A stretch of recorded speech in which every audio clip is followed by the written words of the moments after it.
नमस्कार विद्यार्थियों, आज फिर से मैं आपके सामने 4-5 ऐसे विषयों को लेकर बात करते करते आज का विषय जो है उसे हम थोड़ी सी देरी करने के बाद ही आपके सामने प्रस्तुत करने जा रहे हैं। माताजी ने हमें सब कुछ दिया, 9 महीने तक अपने पेट में रख लेकर जन्म दिया, प्रेम दिया, संस्कार दिया, स्वादिष्ट भोजन दिया और उत्तम शिक्षा देने की कोशिश उन्होंने किया। उस माता के प्रति क्यों ना हम बात करें। इस सृष्टि पर रहने वाले जितने भी देवी देवताओं का जन्म भी यदि हुआ तो माताजी के कारण ही हुआ।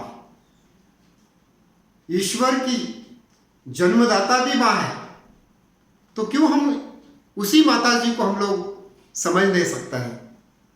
इसलिए प्रसिद्ध शहनाई वादक बिस्मिल्ला खान ने 4 ही पंक्तियों में बहुत ही बढ़िया अर्थ माताजी के बारे में लिख के रखा है।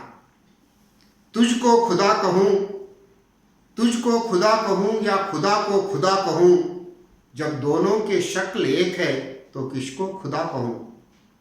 किसे मैं ईश्वर मानूं, किसे मैं भगवान के रूप में देखूं, किसे मैं देवी देवताओं के रूप में दर्शन करते चलूं। अरे बाबा, मां ही सब कुछ है। संपूर्ण सृष्टि का निर्माण करने वाली मां है। महान वीरों को जन्म देने वाली मां है, साधु संतों को जन्म देने वाली मां है, विज्ञानियों का निर्माण किया माताजी ने, अनेक कलाओं को अपने भीतर छुपा लेकर सृष्टि का संपूर्ण ज्ञान देने वाली मां है। ऐसी माता को आज हम कभी बहुत कम ध्यान देते हैं। कुछ तो भी मां ने कहा तो तुरंत हम मानते नहीं। आखिर वो मां कितनी दयालु है, कितनी मायालु है, कितनी सहनशीलता उसमें है। त्याग भरा हुआ एक बढ़िया भंडार का घर है। ऐसे माताजी को समझना आज के विद्यार्थियों को बहुत जरूरी है। इसलिए आज का विषय है मां।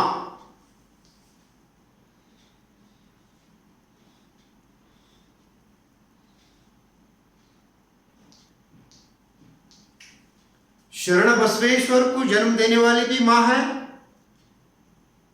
राम, लक्ष्मण, भरत, शत्रुघ्न, मोहम्मद पैगंबर, जीसस, बुद्धा, कृष्ण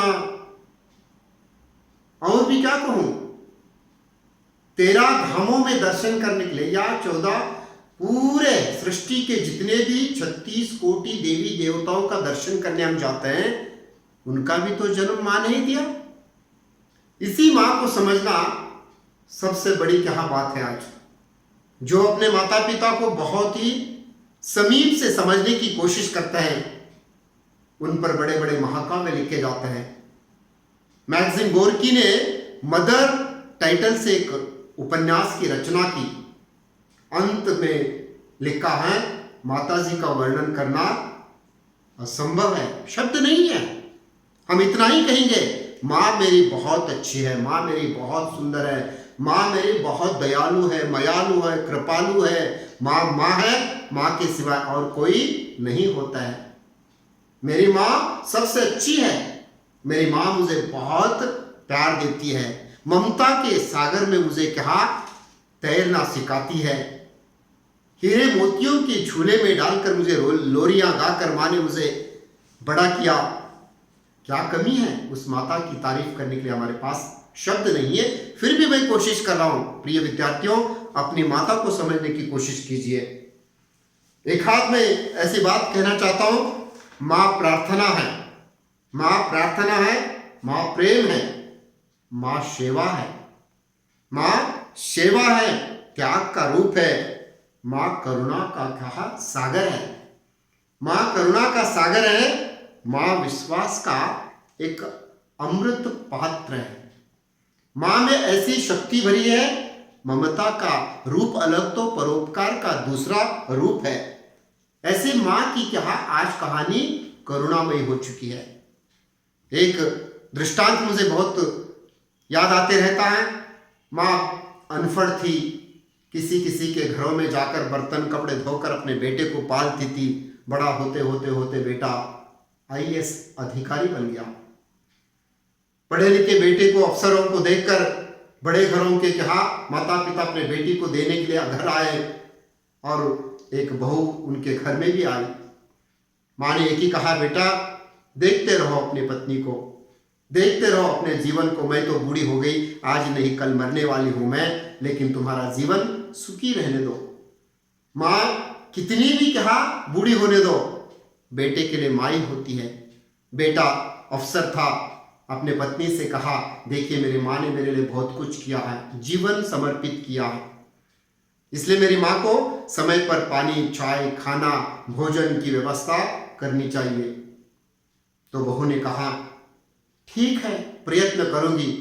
महीना 2 महीने तक करी, उसके बाद थक गई, बोली अपने पति को, मुझसे नहीं होता है जी, मुझसे नहीं होता है। ये बूढ़ी तुम्हारी माँ जो है ना, खांसते रहती है, थूकते रहती है, घर आंगन को गंदगी में परिवर्तित करते रहती है, इसलिए मुझे बहुत ही कठिन लगता है, किसी नौकर को रख दो। उन्होंने कहा, नौकर नौकर ही होता है, बेटा बेटा ही होता, बहू बहू ही होते, जितना हो सकता है उतना करो, क्योंकि किसी देवी देवताओं की पूजा प्रार्थना करने से व्यर्थ है। इस बूढ़ी माँ की सेवा करो, तुम्हें सारे स्वर्ग के है ना दर्शन प्राप्त हो सकता है।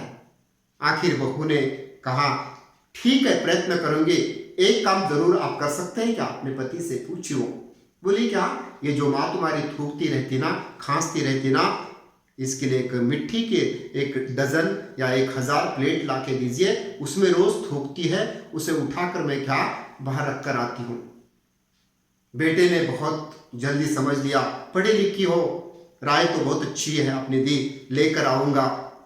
ला के दे दिया और रोज एक सामने रखती थी और उसमें वो बूढ़ी माँ थूकती थी, उठाकर ले जाकर बाहर वो रख कर आती थी। तब तक एक बेटे का जन्म भी से हो गया था बहू को। बेटा बड़ा होते होते देखने लगा अपने माता जी को, ये क्या करती मेरी माँ। जैसे उसको समझदारी में थोड़ी सी क्या दिक्कत थी, लेकिन 2-4 महीने होने के बाद समझ गया बेटा और बाहर जाकर सोचने लगा, ये क्यों बाहर ला के रखती है।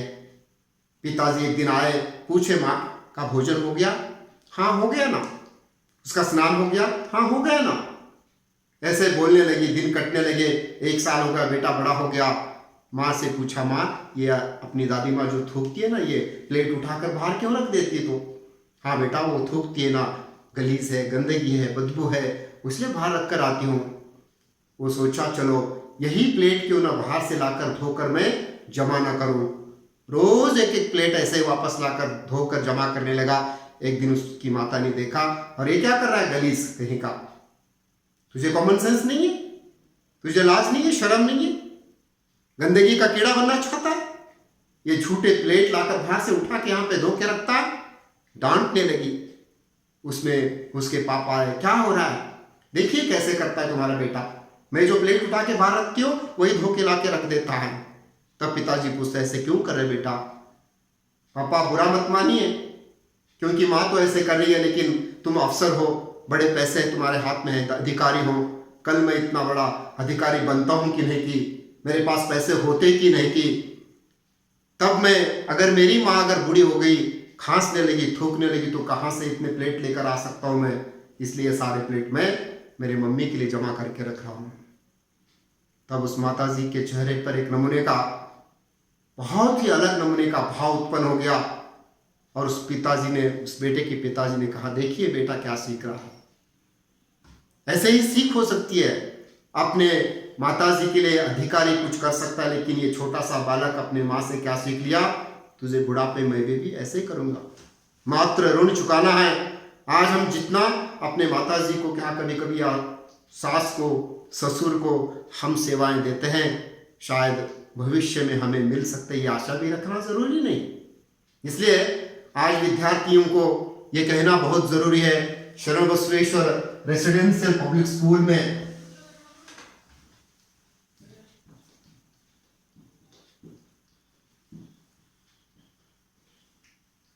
शरण बसवेश्वर रेसिडेंशियल पब्लिक स्कूल और कॉलेज में अक्सर अप्पाजी बोलते हैं ಮಕ್ಕಳಿಗೆ ಒಳ್ಳೆಯ ಸಂಸ್ಕಾರಗಳನ್ನು ಕೊಡಿ ಮಕ್ಕಳಿಗೆ ಒಳ್ಳೆಯ ಸಂಸ್ಕಾರಗಳ ಕೊಡಿ हमें संस्कार देना है बल्कि कार नहीं देना है बेटे ने पूछा पापा मुझे कार दिलाइए बेटे ने पूछा पापा से पापा मुझे कार दिलाइए बेटे ने पूछने के बाद पापा ने कहा मैं कार नहीं दे सकता हूं लेकिन संस्कार दे सकता हूं शिक्षा उसे कही जाती है जिसमें संस्कारों का एक स्वरूप भरा हो विद्या उसे मानी जाती है जो अपने बुढ़ापे में माँ बाप को पालते पोसते हैं परिस्थितियां आज बदल रही है ऐसा क्यों होता है एक आध माँ अगर बच गई तो दो बेटे आपस में बांट लेते हैं कि 15 दिन तुम रख लीजिए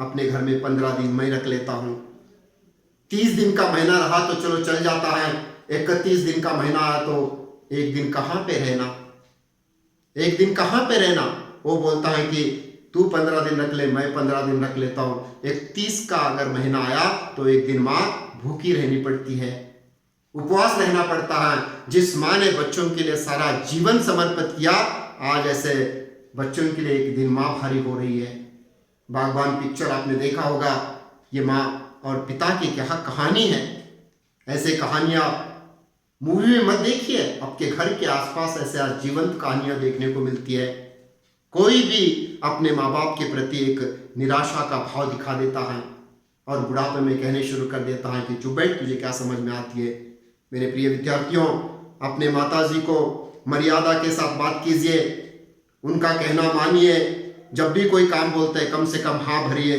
काम लेट से कीजिए लेकिन ना मत बोलिए कभी इसलिए विद्यार्थियों को ये कहा जाता है कि माँ रेगिस्तान को बगीचा में बदल देती है अक्सर माँ रेगिस्तान को बगीचा में बदल देती है विद्यार्थियों के मन में अनेक ऐसे प्रश्न चिन्ह खड़े हो जाते हैं क्या करूं मैं तब नई एक आशा का किरण बनकर माँ सामने आती है माँ आंसुओं को मोती में बदल देती है रोने वाले बच्चों को उठा लेकर खेलती है उछालती है बच्चों को और उस बच्चे को विश्वास होता है कि मेरी माँ ऊपर ऐसे उछालती है तो हंसते ऊपर जाता है फिर माँ अपने हाथों से पकड़ती है वो माँ होती है शत्रुओं में प्रेम का भाव भर देती है माँ हार को जीत में बदल देती है माँ कांटों को गुलदस्तों में परिवर्तित करती है माँ इसलिए माँ को मत भूलिए माँ माँ है माँ के साथ किसी का तुलनात्मक क्या अंदाज मत देखिए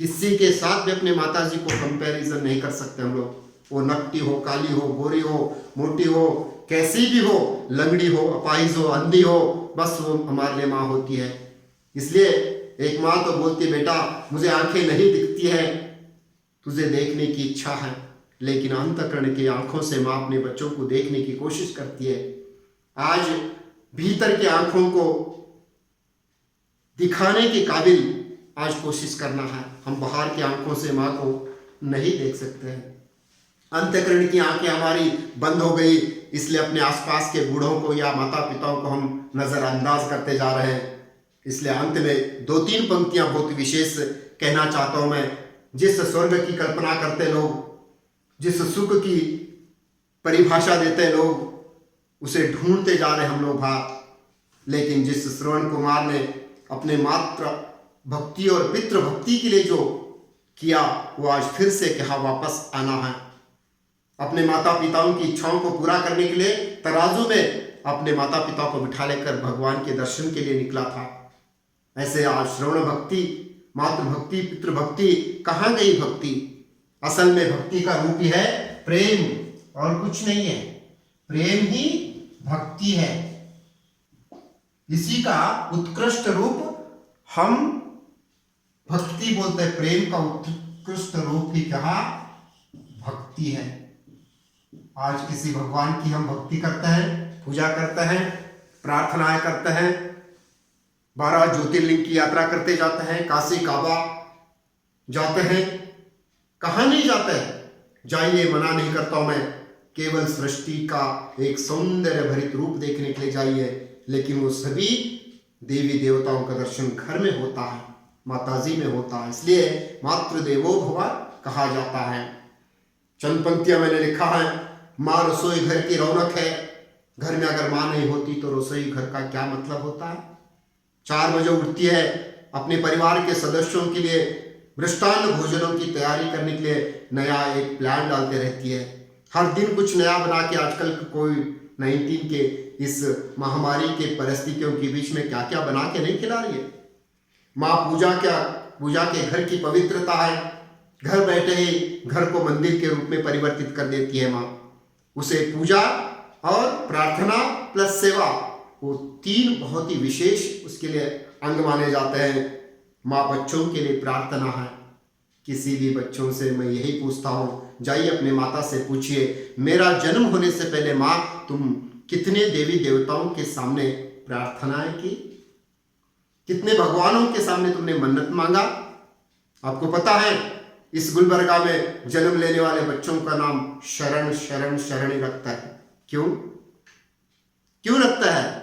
शरण बसवेश्वर की प्रार्थना करके, मन्नतें मांगकर जिस बच्चे को जन्म दिया, वो नाम तक क्या शरण के नाम पे क्या रख दिया।